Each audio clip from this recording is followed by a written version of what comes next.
Olá, segundo ano, tudo bem?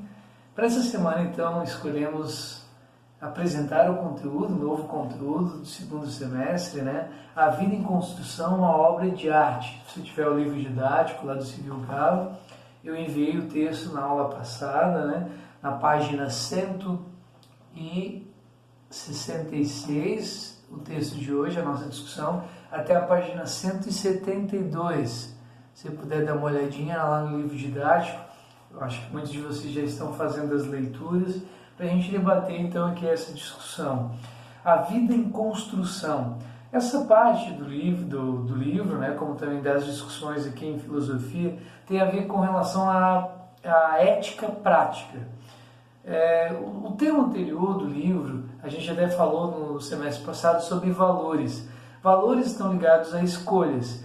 E escolhas, muitas vezes, elas também seguem um padrão ético e moral, né?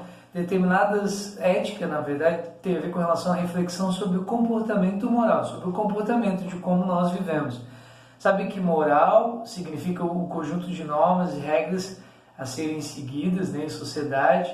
As regras morais, né, elas dependem muito de situações, né, lugares. A gente até lembrou da discussão, né, sobre os valores morais religiosos. A gente falou sobre vários tipos de valores. E o livro didático, então, lá no tema anterior, citava um pouquinho sobre o que é ética, explicava o conceito de ética e como a ética, né, tem a ver com relação à ideia dessa reflexão sobre o comportamento, como viver em sociedade de uma forma melhor. E na sequência, então, nesse capítulo, o autor traz aqui algumas reflexões, inclusive ao falar sobre a ética prática, ele traz Peter Singer, um filósofo australiano, que tenta explicar para dizer o que ética não é. Ele cria então algumas visões que precisam muitas vezes ser combatidas sobre o conceito de ética. Ele diz que a ética não pode ser vista como uma série de regras e proibições, como exemplo de uma moral sexual, né? Uma regra que impossibilita determinado padrão sexual. A ética também não pode ser considerada apenas um sistema teórico, algo distante da realidade, apenas teórico, né? Uma teoria que muitas vezes não é aplicada, né? Inaplicada ao cotidiano. Na verdade, a ética só faz sentido se ela for orientada como uma prática, de acordo com a prática de cada um, né? É equivocada também a ideia 3 de que a ética só faz sentido num contexto religioso. Não pode só falar da ética numa visão religiosa impositiva e moral, mas sim no dia a dia, aos problemas da vida. E também é erroneamente comum, né, atribuir a ética como algo relativo, que é relativo, pois os valores são de cada sujeito. Embora esteja centrado na ação do indivíduo, a ética só faz sentido porque vivemos no coletivo e as ações de uns interferem nas ações dos outros. Então, ela não pode ser subjetiva, algo só meu. A ética também tem a ver com relação aos princípios que são comuns a determinadas culturas, né? O exemplo da Índia lá, que tem o respeito pela vaca, né? Pelo animal, ou determinados padrões morais e regras, como no caso, sei lá, da pena de morte em determinados países. Há certas discussões, né, que precisam ser muitas vezes direcionada a determinados contextos. Singer, então, nos ajuda a compreender a ética como um saber estritamente relacionado às ações do cotidiano, porque elas implicam decisões sobre temas socialmente controversos. Então, a ética prática, ela muitas vezes é profunda, é ampla, né? E ela exige uma discussão bem mais aprofundada. Se a gente for pensar na ética prática, o livro didático traz o filme A Vida é Bela. Não sei se você já viu, é um filme italiano, né? Na verdade, o pai, né, o Guido, e o filho são levados a um campo de concentração. E lá nesse campo de concentração nazista, o pai tenta levar a vida de uma forma, mesmo naquela situação, assume um comportamento, uma construção de uma vida vamos dizer assim, onde ele vê a beleza em tudo que ele faz. Por mais que ele estivesse, né, vivendo tudo aquilo de perseguição, num campo de concentração, né, num campo nazista, ele queria mostrar para o filho que aquilo tudo passava de um jogo e que poderia se pensar a vida de uma forma diferente, com coragem, com solidariedade, com encantamento. Isso é interessante porque traz para a nossa vida também essa reflexão. Né? Será que o nosso comportamento, a nossa vida prática, tenta encontrar as coisas boas da vida? Vivemos plenamente a vida, né? Nós vamos discutir nesse contexto, duas teorias, vamos dizer assim, duas correntes filosóficas que trazem, é claro, uma compreensão já desde a Grécia Antiga, o chamado cinismo e o estoicismo. O cinismo, não sei se você já ouviu falar no Diógenes. Diógenes foi famoso porque ele morava num barril, como o Chaves lá. Ele foi considerado como um filósofo cão, porque ele achava que a verdadeira filosofia deveria ser vivida na prática. Então ele vivia como um cão, fazia as necessidades onde ele queria, morava dentro de um barril. Há uma imagem no livro didático, livro didático não, mas na internet, que mostra bem essa comparação ali do Diógenes com um filósofo que prezava, né, acima de tudo, essa filosofia como cão, que prezava a arte das superfícies, porque os cínicos, né, que é a corrente filosófica fundada não por Diógenes, ele era um dos seguidores de Antístenes, que foi o fundador da escola, uma escola filosófica que tinha a vida pautada pela virtude, que então acreditava-se nessa ideia do cinismo como a filosofia do humor, porque os filósofos cínicos, como no caso do próprio Diógenes, né, utilizavam algumas anedotas, piadas, para poder ao mesmo tempo gerar reflexão. Claro que eles foram muito criticados porque eles viviam, né, como mendigos na rua, agiam como cachorro, né, sem vergonha. Tem toda essa perspectiva do significado do cinismo, né, como a filosofia do cão. Diógenes levou às últimas consequências a noção de vida como prática, porque ele não dizia como tinha que fazer, ele realmente fazia. Tipo, o pensamento deveria ser não apenas uma teoria, mas uma ação. Como os filósofos cínicos afirmavam que o sentido da vida não estava na posse de bens materiais, Diógenes preferia viver, então, na mais absoluta pobreza. Uma das anedotas, então, de uma das histórias que contam de Diógenes, é que ele estava tomando água numa fonte com uma cuia, né? E ele, ao seu lado, chegou uma criança que diretamente bebeu água com as mãos. Então ele deu a sua cuia para o primeiro passante, o primeiro pedestre que passou, pois ele achava que essa cuia era desnecessária. Tipo, né? Deveria viver plenamente, sem um objeto propriamente dito, para ao mesmo tempo torná-lo melhor, ou algo do tipo. Também uma outra anedota dizem que sobre Alexandre Magno, o grande imperador, né? Diógenes estava recostado e o grande conquistador, né, recostado, bem à vontade, e o grande imperador, sabendo de quem era Diógenes, um filósofo diferente, né, que tinha toda essa história, né, chegou a ele e perguntou: o que eu posso fazer por você? Ao que o Diógenes teria respondido: não tire de mim o que não pode me dar, deixe-me o sol. Olha o atrevimento deste filósofo, né, cínico, com essa intervenção direta aos costumes propriamente instituídos da sociedade. O cinismo, né, essa corrente filosófica, teve muitos adeptos. E eles tentavam, os filósofos, né, tentar jogar na cara das pessoas, dos habitantes da cidade, né, a hipocrisia que eles viviam, a hipocrisia de suas vidas, confrontando os valores da aristocracia, né, os valores da riqueza, da sociedade mais, vamos dizer assim, evoluída da época. E essa rejeição foi marcada muitas vezes por zombarias e tal, como uma dirigida a Platão. Diria Platão, né, o grande Platão, que afirmara o ser humano como um bípede sem penas, né? o Diógenes, ao saber dessa afirmação do Platão sobre o ser humano, a compreensão de quem era o ser humano, né, um bípede sem penas, que muitas vezes, né, ele age como um animal, aproximado dessa filosofia, né, o ser humano como animal, Diógenes pegou então um galo depenado e jogou na direção do Platão, dizendo: aí está seu ser humano, Platão. Diógenes era uma figura, né?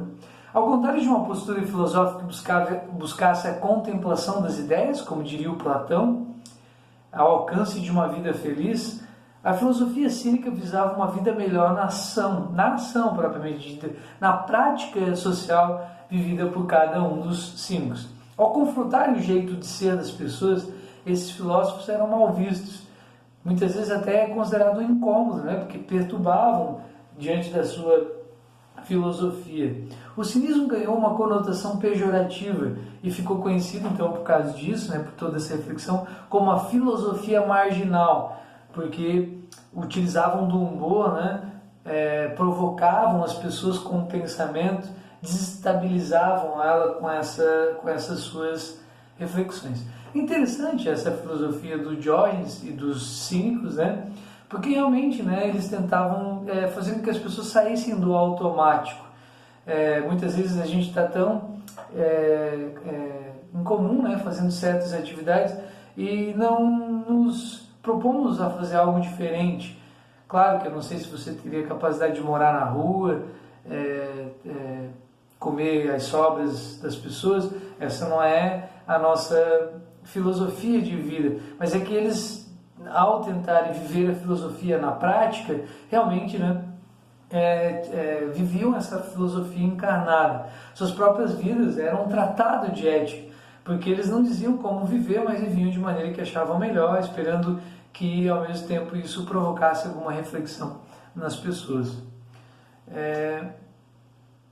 Bem, a outra compreensão, então, outra corrente filosófica é do epicurismo.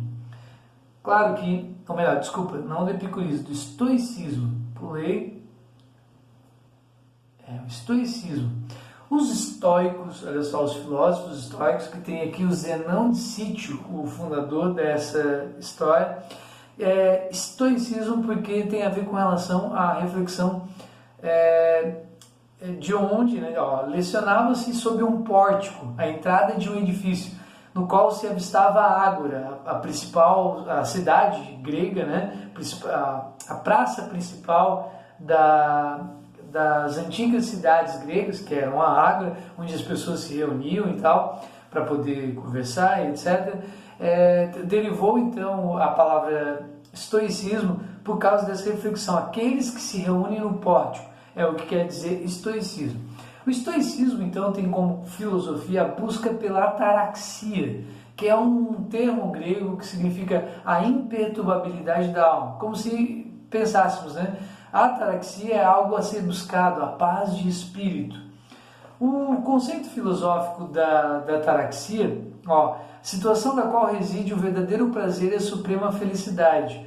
Porque se nós conseguíssemos essa imperturbabilidade, a tranquilidade da alma, nós poderíamos então encontrar nossa felicidade, a paz. É comum o conceito do estoicismo de acontecimento. Os estoicos então usam muito essa reflexão. O acontecimento é quando quando dois corpos físicos se encontram, um acontecimento.